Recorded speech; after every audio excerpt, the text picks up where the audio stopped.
Donc, ici, c'est la partie où vous cherchez le coût des chapeaux.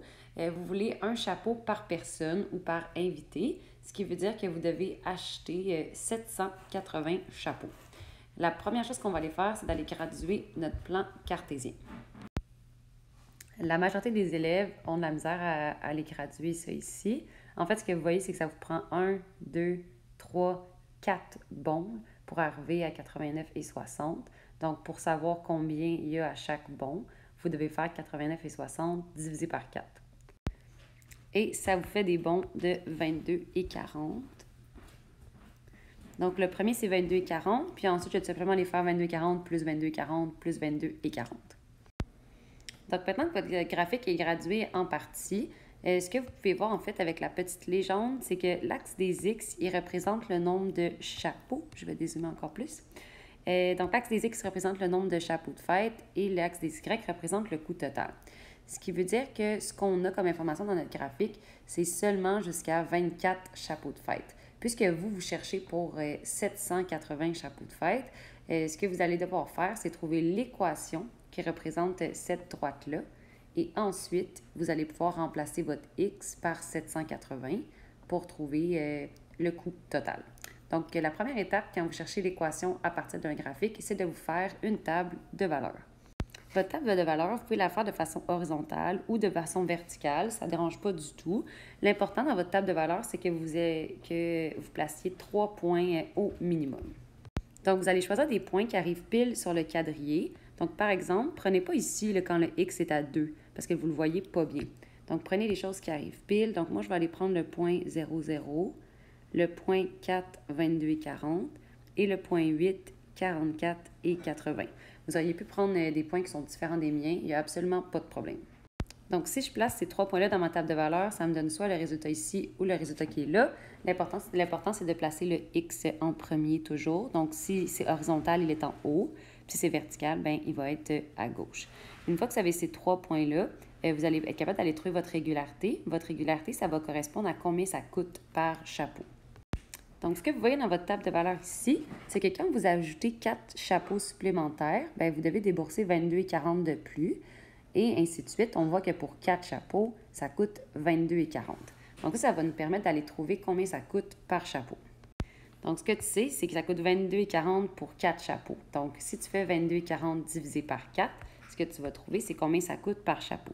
Si tu le pitonnes sur ta calculatrice, ce qui va être écrit, c'est 5,6. Mais je ne veux pas que tu le laisses comme ça, puisque c'est un coût par chapeau. Dans le fond, c'est 5,60 $. Donc, tu mets le 0 pour dire que c'est 5,60. Puis même, ça serait le fun que tu aies ajouté que c'est 5,60 $ par chapeau pour me montrer que tu comprends bien ce que tu fais, puis que le 5,60 $, ça représente le coût par chapeau. Donc là, il y a certains élèves qui vont avoir le goût de dire « Bon, bien madame, si ça coûte 5,60 $ par chapeau, puis il faut que j'en achète 780, bien je vais juste faire 780 fois 5,60 $. Dans ce cas-ci, ça marche.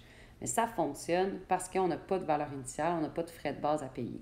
Mais si jamais on avait eu un frais de base à payer, ça ne fonctionne pas. C'est pour ça qu'on vous oblige à aller montrer que vous êtes conscient que ça se pourrait qu'il y ait une valeur initiale. Dans ce cas-ci, c'est vrai qu'elle est de 0, mais vous allez quand même la montrer. Donc, pour la valeur initiale, on la voit à plusieurs places. On la voit ici dans la table de valeurs. Donc, on voit qu'au départ, quand on n'a pas encore vendu de chapeau, bien, ça nous coûte 0 $, valeur initiale de 0. Sinon, vous pouvez le voir dans votre graphique. La valeur initiale, c'est quand on n'a pas encore vendu de chapeau. Donc, quand les chapeaux sont à 0, combien ça nous coûte? Bien, 0. Valeur initiale de 0. Dans un graphique, la valeur initiale est facile à voir. C'est le point, dans le fond, qui est placé sur ton axe des Y. Donc, quand tu regardes ton axe des Y ici, la droite accroise l'axe des Y à 0, ce qui veut dire que la valeur initiale, c'est 0. Donc, maintenant que tu sais que ça coûte 5,60 $ par chapeau, puis qu'il n'y a pas de frais de base, de frais initial, de frais de matériel, etc., qu'il n'y a pas de valeur initiale, bien, tu as compris comment ça fonctionnait les coûts. Donc, ça veut dire que tu as compris l'équation de cette situation-là. L'équation de cette situation-là, c'est que ça coûte, le coût, dans le fond, c'est 5,60 fois le nombre de chapeaux. Mais on n'aime pas ça écrire coût au complet, donc c'est pour ça qu'on l'a remplacé par Y. Puis la même chose pour le nombre de chapeaux, on va dire que c'est X. Donc, ça veut dire que ton équation, c'est Y est égal à 5,60X. Et finalement, ça te permet d'aller trouver combien ça coûte pour 780 chapeaux. 780, en fait, quand on regarde, c'est un nombre de chapeaux. Donc, c'est un X. C'est pour ça que je vais aller remplacer mon X par 780.